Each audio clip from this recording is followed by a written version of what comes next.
Welkom terug. Corné Joubert, Nathan Taylor en John MacRae kuier vanoggend by ons om te gesels oor 'n hulpverleningswerk wat hulle in die Oekraïne gaan bied. Goeiemôre Corné, ons eers by jou begin. Welkom in die ateljee. Baie dankie. Corné, hulpverleningswerk in die Oekraïne. Vertel ons, hoekom Oekraïne toe?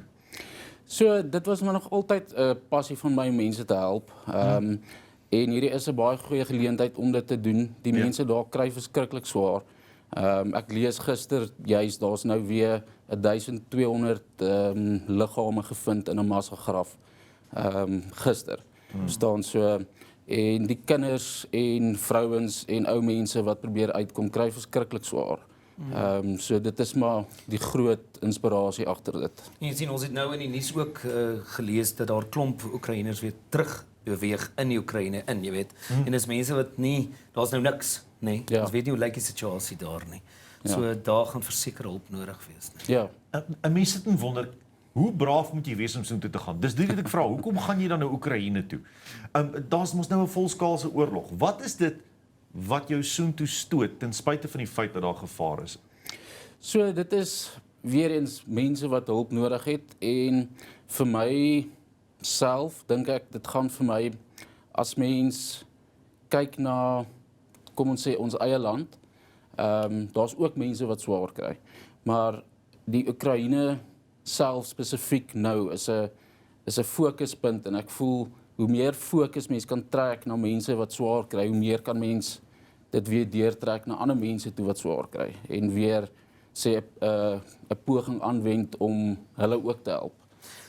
Wat vir my uitstaan, Peer, is hier Corné sê hy doen tans opleiding vir konstruksie, myne en veiligheidstoerusting, nee, groot masjiene, soos telehandlers en cherrypickers en. Nou is ek soos, genade my ou, as jy so iets gaan doen nou hier in die Oekraïne, nee, dan sê dit vir my enige ou kan. Dis nie iemand wat net, jy weet, 'n sendeling is of iemand wat nou uitgaan en hier's jou werk, dis wat jy werk met masjiene. En die volgende oomblik sê jy, hoorie, maar ek het 'n behoefte om daai mense te gaan ondersteun. Dis my 'n lewensles dat enige ou kan gaan en sê, weet jy wat, ek wil 'n verskil gaan maak. Ja, verseker, ek stem 100% saam. Dit is regtig ons groep wat gaan. Ons is nie militêre mense nie. Ons is nie mense met hierdie verskriklike kwalifikasies of enigiets nie.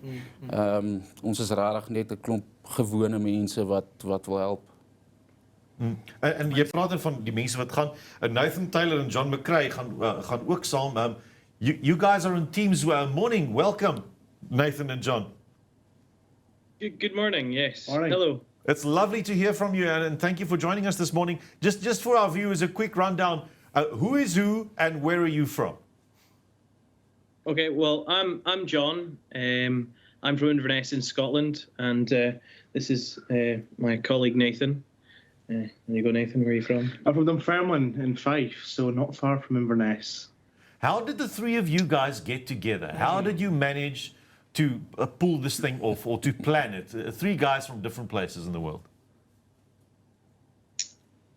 So I have a van and I run my own business. So I was seeing the videos coming out of Ukraine and how horrible it was, and relating quite well to some of the videos, seeing children crossing the border and you know, with a passport and a bag of toys without their mum and their dad, and I've got a nephew who's about the same age, so that got to me, that went straight to my my core. So I put a post on our local Facebook group saying, look, I'm going to go to Ukraine in my own van and take essential goods over there. So I gave a list of all the goods that I was to take, and everyone in Inverness, not everyone, but most of the people in Inverness donated a lot of donations, and that's where Nathan came in. He saw the post and came along and said that his qualifications and expertise would help, and it's helped greatly.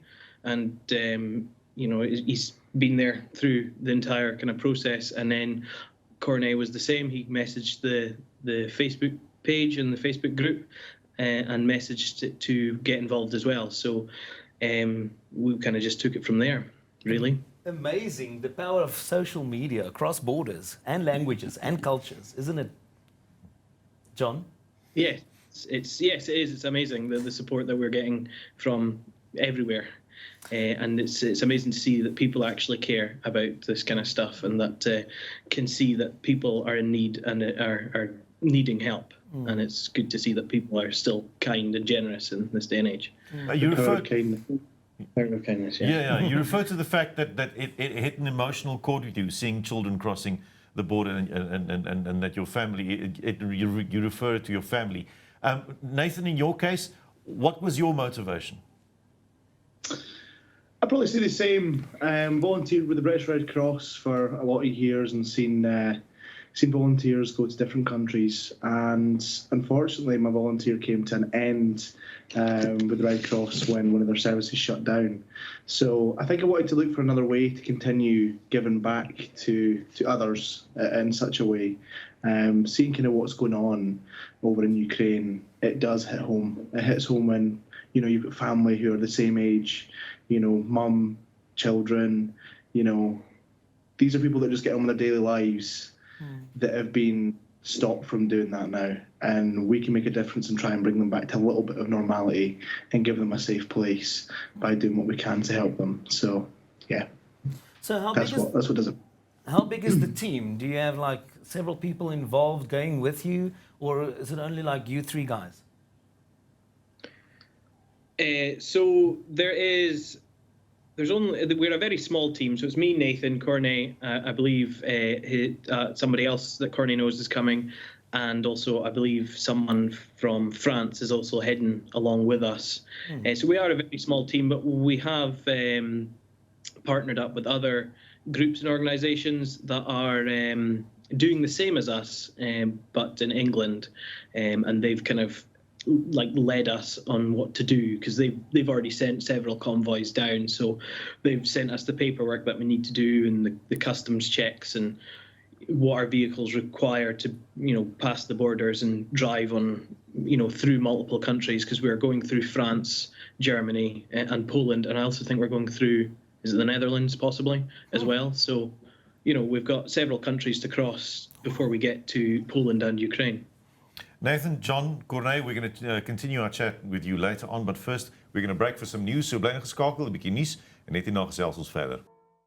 Welkom terug. Ons gesels met Corné Joubert, Nathan Taylor en John MacRae oor hulle uitreik na Oekraïne toe om daar te gaan help met die mense wat daar swaar kry. And Nathan and John, I want to come to you first. That teddy bear that you have there, please explain to us what is the lovely thing's name and why is it wearing a Scottish jersey? So this is Nessie Bear, or Bear Necessities is his full name. We put it up for on the Facebook for people to kind of name him, and that was the winner was Bear Necessities, or Nessie for short. So the story behind Nessie here is I was actually trying to put him in a box of toys to head to Ukraine, and he kept falling out. So I kind of had a word with him, and I was like, what's going on here? And he said that he'd rather ride in the front with us to Ukraine and help us out. So that's what we've discussed, and he's going to tag along with us to Ukraine. Hopefully find new friends there when he gets there. So that's the plans anyway. And he's got the Scottish flag because he just adores Scotland, don't you, Nessie? Well, he's just curious, that's all. That's why he didn't want to be in the box. He wants to see what's happening and the difference you're making. But I'm also curious, John, it's very interesting because we just spoke to Corné now, and he said that you've never met each other in person. So this whole thing, you organizing this whole thing, and you only going to meet each other the day that you set foot where in Britain? No, so from my side, I'm still deciding whether I'm going to meet them in Germany or in Poland.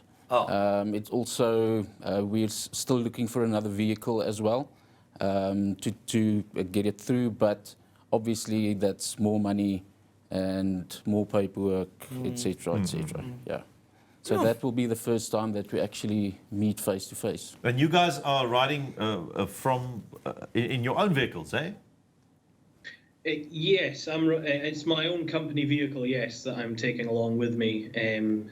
This clip that you're showing there is the partners that we have in in England. So where they started off is closer. So we've got another 400 or 500 miles to travel. Yeah. And we're also they're kind of going around the area of the border. We're going closer to the Ukrainian border. Yeah.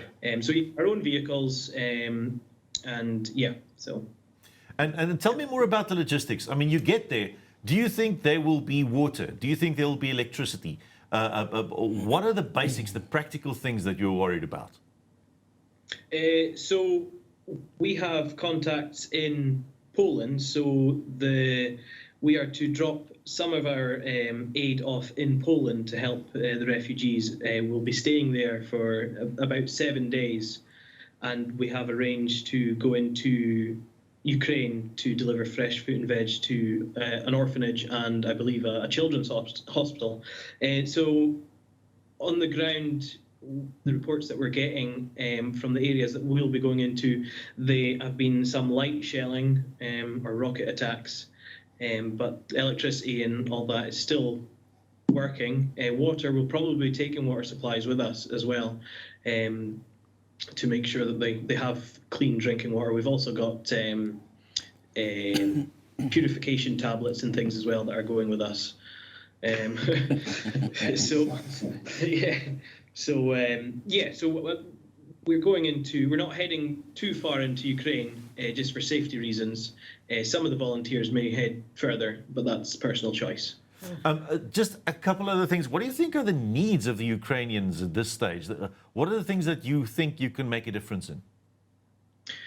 So at the moment, there's been a call out for food. They're running out of food, and they're also in Poland anyway. They're desperate for like duvets and blankets for the refugees because of COVID, they have to kind of destroy anything that's. They can't like pass it on. They've just got to get rid of it. So they're calling out for duvets. So we've got a long list of things that are required, such as food, the sanitary products, nappies, baby formula, baby wipes, tents, sleeping bags. There's also a call out for the military side of things where they're looking for bulletproof vests, plate carriers, binoculars, these kind of things. So there's a wide range of things that they're looking for, but they are priority goods that need to get there before certain other goods. So our van is just filled with priority goods at the moment. Okay, so say for instance you get there and you see the situation is so terrible. Would you want to go back? I mean, now you're there to provide and say, okay, this is just not enough. I'm going back. I'm coming again. Yes, well, we have enough supplies to do multiple runs. So we partnered with our local cathedral as well, and they've filled their entire kind of hall full of donations. But it's all to do with the financial costs. We can continue to keep doing that. But yes, we will continue doing as many runs as we possibly can and afford to do. The drive is there. I think seeing what's going on over there will be an even bigger sort of stimulant to go back again. You know, seeing what's going on, seeing how we can actually contribute to helping over there when we get there. It's more of a drive, and I want to go back for sure. Nathan, you've been a volunteer before, and I want to ask Corné this question as well. You as well, John. Families you're leaving behind here when you go. What are they saying, Corné? Maybe you first. Wat sê jou familie en jou geliefdes in Suid-Afrika as hulle hoor jy wil Oekraïne toe gaan om mense te gaan help daar? Baie van hulle sê dis 'n dom idee om dit te doen en dis gevaarlik en hulle is bekommerd en wat ek 100% verstaan. Ek dink ek is net in 'n bevoordeelde posisie om dit nou te kan doen. So dit is moeilik vir hulle. Maar hulle verstaan ook dat dit vir my regtig, dit lê baie na in my hart en dis regtig 'n passie vir my om mense te help. So hulle verstaan dit, maar hulle is ook maar baie bekommerd en ek is seker of van hulle almal het al begin bid. So En dis dit as dit 'n passie in jou hart is, dan kan jy nie ongehoorsaam wees nie, weet. ja, nee, verseker. Absolutely. Nathan, maybe from your side as well, you've been a volunteer for the Red Cross, like you said, but so it's probably nothing new for your family and loved ones letting you go. on a mission that your heart tells you to go to. But what are their feelings now? At the moment, my partner, she's been quite involved with this at the moment. Everybody else has been quite supportive. I think they're kind of used to me being quite spur of the moment and going off and doing things. They don't really stop me anymore. And yeah, I think they stay hopeful that I come back in one piece. But they're very, very, very supportive. Very supportive. And you, John? So yeah, my family are really supportive of it. Obviously, my mum and my dad are a bit. Are you sure? But that's just obviously their loving and caring nature to make sure that their son's okay. My nieces and nephews, that's something that I will make sure that I do come back for, is to make sure that they're all right, and also my loved ones. So, but yeah, everyone's been really supportive about it, and I've had no pushback. Just as a last question, how long do you think will this mission of yours, this outreach program, this support program, how long are you planning on staying away? Do you think it's there is a possibility to repeat it again? But for now, how long do you think you'll take? So our first journey, we are staying 7 days to help. I didn't want to just drive down there with the goods and then drop it all off and then head home. So we're driving down there, dropping off the supplies, and then we're putting our skills to use by helping the refugees and helping anyone we can with any kind of humanitarian aid that we can possibly offer. And then we are heading home in the 7 days to hopefully refill another van, and then do it again. And we'll continue doing it in like weekly cycles where it will stay 7 days, leave, and then recuperate, pack the van, and then head back out again, and just keep doing that until we run out of donations and we can't afford it anymore. But we can be doing it for hopefully not too long. Hopefully the war is over, and it will be over. We'll continue doing it as long as we possibly can. That is remarkable. Nathan, John, Corné, thank you so much for chatting to us all the way from the other side of the world almost. And we are really supporting you, and we're really rooting for you. Thank you very much for the difference you're trying to make. Excellent. Thank you very much, and thank you for saying. Corné, dankie vir al jou moeite en vasbyt, laat weet ons asseblief as daar enigiets is waarmee ons kan help, en ons sal selfs graag met julle as julle terugkom om te hoor hoe julle projek gevolg. Seker, baie dankie vir die geleentheid julle. Ja, dit was dan Corné Joubert, Nathan Taylor en John MacRae wat vanmôre met ons gesels het oor 'n hulpverleningsprojek in die Oekraïne. Wys jou jy kan 'n verskil maak enige plek waar jy wil.